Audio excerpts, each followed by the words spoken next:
Welcome back to my channel guys. Mau tahu berita bola hari ini dan bagaimana analisa beritanya? Semuanya hanya di Rosa Bola.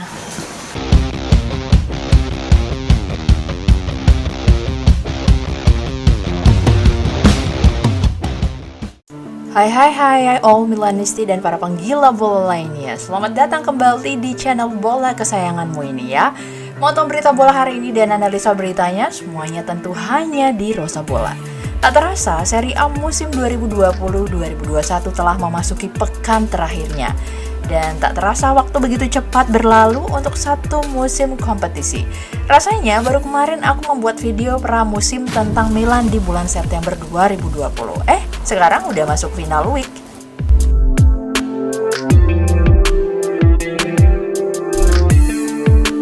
Aku yakin detak jantung para Milanisti akan semakin cepat karena pertandingan terakhir ini ibarat babak grand final yang akan menentukan nasib Milan.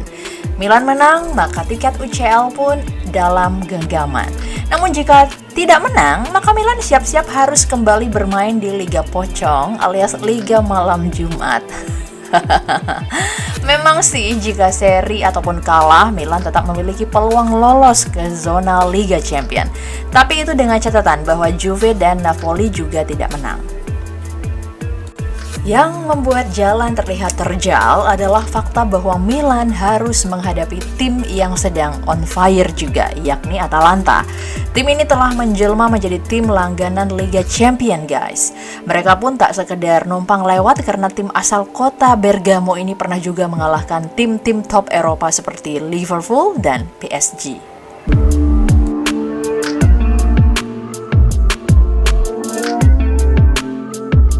Di level Serie A, tim Atalanta menjadi tim dengan permainan yang atraktif dan menghibur. Atalanta adalah tim paling produktif dengan mencetak 90 gol musim ini. Mereka dalam posisi on fire karena kekalahan terakhir terjadi saat melawan Inter pada 9 Maret lalu. Dalam 5 pertandingan terakhir, klub asal kota Bergamo ini menang 4 kali dan seri 1 kali. Oh ya, memang sih mereka baru kalah atas Juventus, tapi ini terjadi di ajang Coppa Italia. Walaupun begitu, bukan berarti juga AC Milan harus ciut nyalinya ya.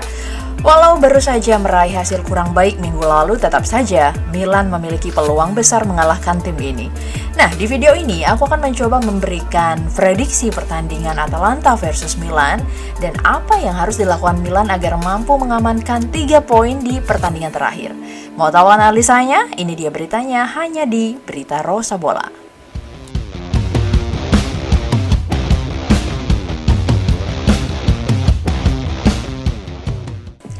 Berbicara soal tim Atalanta, di periode 1990-an dan 2000-an, tim ini identik dengan tim papan tengah yang kerap melahirkan pemain-pemain besar dunia.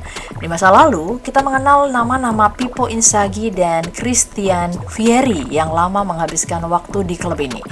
Kehadiran Gianpiero Gasperini lalu mengubah wajah Atalanta dari tim mediocre menjadi klub papan atas di Serie A.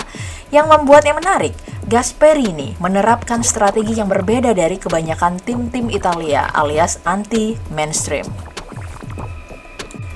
Jika umumnya klub-klub Italia menganut pola 4 back sejajar, maka Atalanta kerap menerapkan formasi 3-4-3, 3-4-2-1 atau 3-4-1-2 dengan mengandalkan kecepatan transisi permainan dan fleksibilitas posisi pemainnya. Dalam bertahan, Gasperini seringkali menerapkan counter pressing yang berorientasi terhadap man-to-man marking.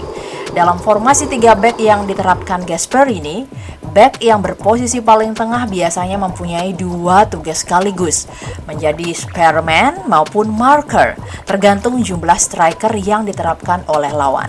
Maka saat penyerang lawan berpindah sisi, ia bisa berganti peran dengan back yang seharusnya menjaga penyerang lawan tersebut.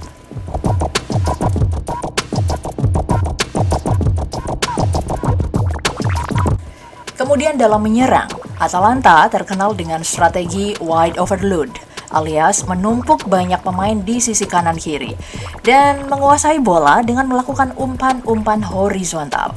Begitu lawan terpancing dan meninggalkan ruang kosong di bagian sisi lainnya, mereka pun langsung menciptakan umpan diagonal yang membahayakan. Nah, yang menarik, mereka pun juga bisa memanfaatkan dua bek sayap mereka sebagai target man. Coba perhatikan postur bek sayap Atalanta. Posturnya tinggi besar layaknya target man. Ini seakan tidak lazim ya, karena umumnya bek sayap ini umumnya tidak tinggi dan perawakannya kurus.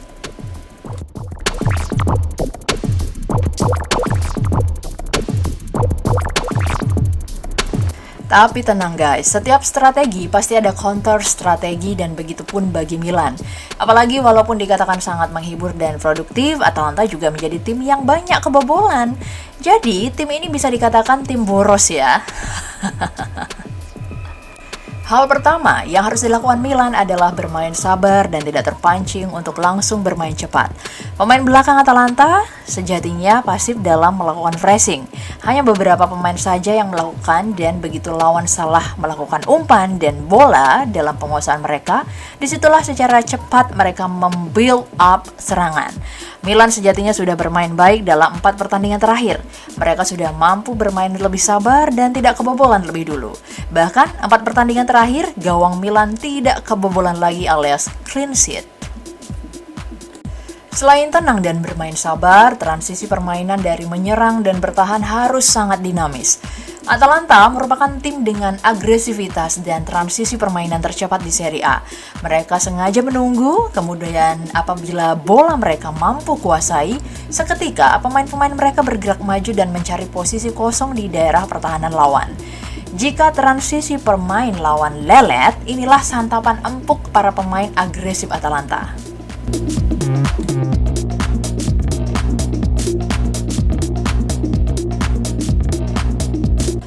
Pemain Milan juga harus meminimalkan individual errors. Begitu pemain salah umpan dan bola mereka kuasai, secara cepat pemain Atalanta akan melakukan serangan.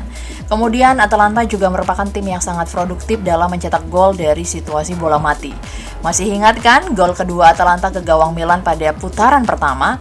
Individual error dilakukan Frankesi yang berujung hukuman penalti. Semoga hal ini tidak terjadi lagi ya guys. Yang terakhir, salah satu titik kelemahan Atalanta musim ini adalah ketidakmampuan mereka dalam meredam pemain dengan skill individu tinggi. Ketika melawan tim seperti Juventus dan Real Madrid yang punya pemain individu bagus, Atalanta kerap kerepotan. Seperti yang aku bilang, pemain-pemain Atalanta cenderung mengandalkan agresivitas dalam merebut penguasaan bola. Nah, ketika pemain berskill tinggi mampu menghindari ini dan justru mampu melakukan serangan balik, maka strategi menumpuk pemain di salah satu sisi lapangan akan berbuah petaka.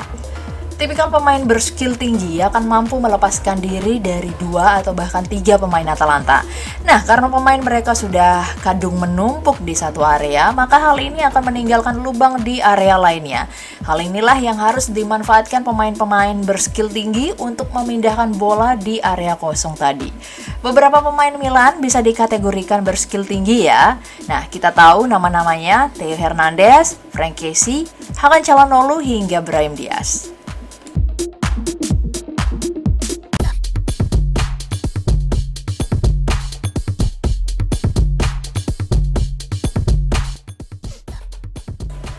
Apabila strategi-strategi ini dapat dijalankan, maka Milan memiliki peluang besar untuk mengalahkan Atalanta. Seperti kita tahu, Milan ini justru tampil sangat baik ketika bertanding di San Siro. Saat melawan tim-tim kuat, Milan pun justru mampu menampilkan permainan yang relatif baik. Semoga semua catatan atau tren positif ini berlanjut di pertandingan final ini ya. Semoga Ante Rebic akan kembali meledak di final week Serie A ini. Demikian analisa tipis-tipisku guys, semoga permainan melawan Atalanta akan benar-benar menjadi the night that we all wanted.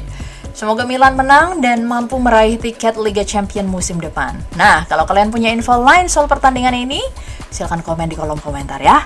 Selamat menyaksikan pertandingan-pertandingan AC Milan dan nantikan beritanya di channel bola kesayanganmu.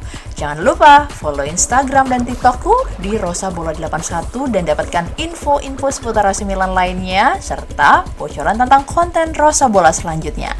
Sekali lagi, tetap patuhi protokol kesehatan, stay safe and well everyone. Bye! Thank you banget udah ikutin video-video dari aku. Jangan lupa untuk subscribe, like, comment, dan share. Tentunya jangan lupa juga nyalakan lonceng notifikasinya untuk update video terbaru dari Rosa Bola. See you in the next video. Bye.